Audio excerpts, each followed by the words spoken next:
So you're tired of the bulk bloat and want some solutions in avoiding this as much as possible. Let me help you with that, starting with the diet itself. Identify, are you clean bulking or dirty bulking? If it's dirty, that tells me the entire story. Let's get something straight. You can't eat whatever you want with varying surpluses on a daily basis while constantly eating out and expect to be perfectly fine. No bloating whatsoever. It's not realistic. Guys, if you want to minimize the bloat, run the same diet that you normally did, but just increase the calories a little bit more. Efficient weight gain is the answer. Check out my full video on the subject. So 5-10% calorie surplus with a little bit extra food. That's it. By making this slight adjustment, I'd say at least 90% of the bloat's going to go down. Because oftentimes, guys want to put on the mass as quickly as possible. So they jump on these fad diets and they start eating like complete fucking garbage. No more discipline whatsoever. And it's just the cabinet, the fridge, everything has changed. And they're complaining that they're bloated. It doesn't make sense. If you want to eliminate the bloat while slowly gaining weight, you need to eat very well. The same as when you were cutting or running a maintenance phase, okay? So don't use bulking as an excuse to become a slob. Unless you just don't care about the bloat. And that's fine if that's your goal, okay? Or you just want to enjoy your life as much as possible. Or you're just a strength athlete who wants to get massive. Or you're rocking a bear mode lifestyle. I'm cool with that. But if the bloat is something you don't want, you need to clean bulk, motherfucker. And that's the bottom line. Now, if you still have problems despite that, here's an extra tip. Go for daily walks after eating your meal. It's something I learned from Stan Efferding. Can't say I agree with his vertical diet from a health perspective, but the concept of doing daily walks after eating a large meal is very helpful. It will reduce the bloat like crazy, and it really aids in digestion. Many times when guys get on the bulk, they drop the cardio completely. They're getting strong, they're getting big, but they lose everything else.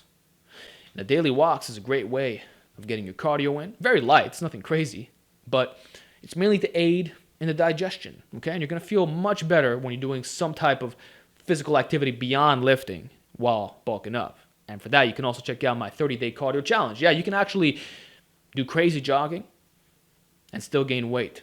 Remember, it's calories in versus calories out. So I would strongly recommend that you go for a 10-minute walk after each meal. If that's not feasible, try it for at least 1 or 2 meals. And if you still can't do that for whatever reason, well, just do jump rope, okay? Oh, but you don't have a jump rope? Fine. Do imaginary jump rope. Just stand in one spot and do what you got to do, okay? Or just do fucking shadow boxing. But try to get some daily cardio in every single day. That's really going to take out a lot of the water. It's going to make you sweat.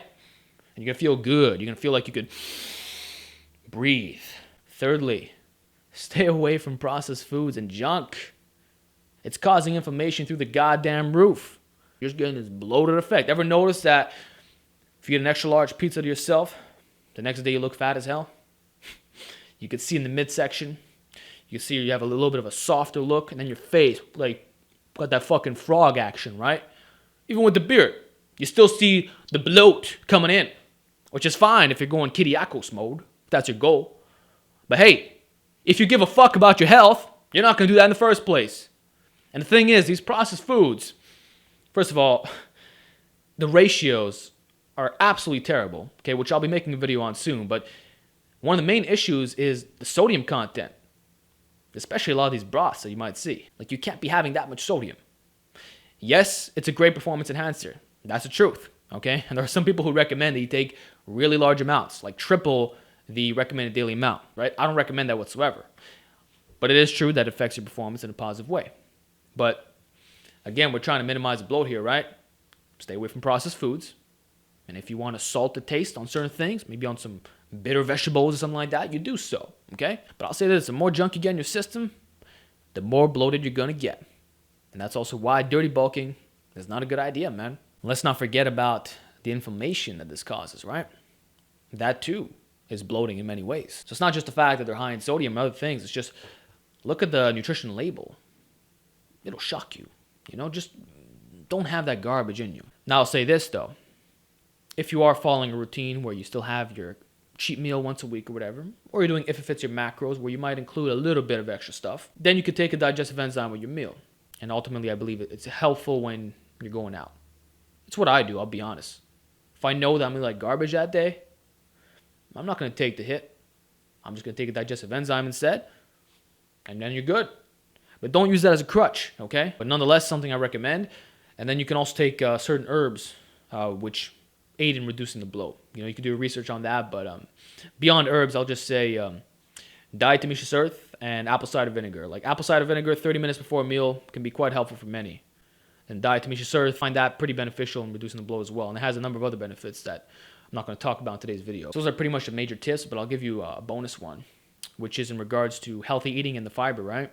If you're in a calorie surplus and you're really eating properly, and maybe you're following a whole food plant-based diet, you might be getting over 100 grams of fiber a day, and in this case, it might cause some of you to get a bit bloated. So what I would do is pay attention to the nutritional label, and when having your grains, try to get the lower fiber versions.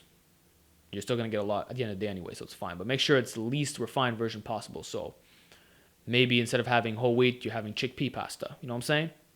It's proportionally a bit lower. So just a basic little example, but I think you get the point, right? And I know that the Vegan Physique made a very good video on YouTube talking about his experiences regarding this, So that could be a factor for some. And there could also be certain foods that don't agree with your body. Dairy and eggs are probably the two biggest culprits. Like I know a lot of people that get really fucking bloated from dairy. You take them off, it's like everything changes. They can breathe better, flatter stomach. Like sometimes it's not even the fat. It's just bloat. So there's many things you can do to reduce it, but I think you'll be good with the main tips that I provided, okay? That's my advice. If you don't mind the bloat, if you're cool with it, then hey, you do what you want, bro. And actually in Naturally Enhanced, I show you how to increase the bloat, because the truth is that when you're in that state, it's pretty good for strength, especially benching and stuff like that. Like go to powerlifting meet. You'll see what guys are eating right before, okay? After the weigh-ins. So I'm not opposed to being bloated. Actually, I think it looks pretty cool in some cases. I know I've tried to induce it on purpose in the past, but I'm just saying for those who dislike it, these are the tips. So I hope this helped you out. Give me your feedback down below. I'll talk to you all next time.